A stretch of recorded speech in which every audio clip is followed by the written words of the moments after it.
did a lot of research on birth plans because there's something that when you get pregnant for the first time, they want you to have one when you go to the hospital. And basically it's just what you want out of your labor and what you want if things don't go right is kind of like how I see it. So a lot of the things I had were I don't want to be offered any sort of pain medicine. I will suggest it if I want it, and I will make that decision myself, but don't offer it to me. I want a quiet environment with very few people in there.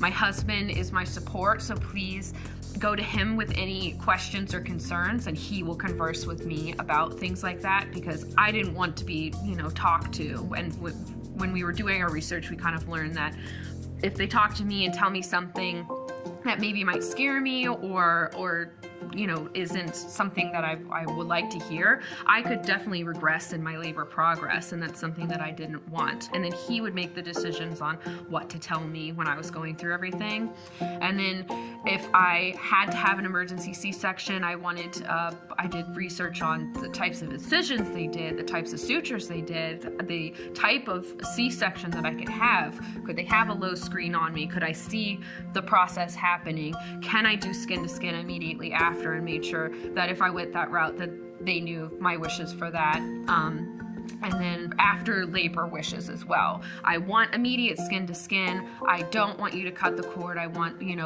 which a lot of places will do that anyway, but I felt like I needed to let them know how I felt about those things. And of course, they happen, they don't always happen.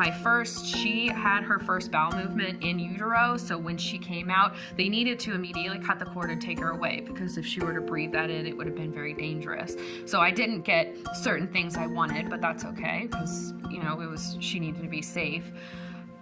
The birthing plan, it's a great thing to have, definitely. I would definitely talk to your doctor, your OB, about your wishes instead of relying on the birth plan. So you can definitely bring one and print it out and, have that there with you if that brings you some comfort. But definitely be open with your partner, your doula, your midwives, your doctors about your plan before you go in. I think that's more important.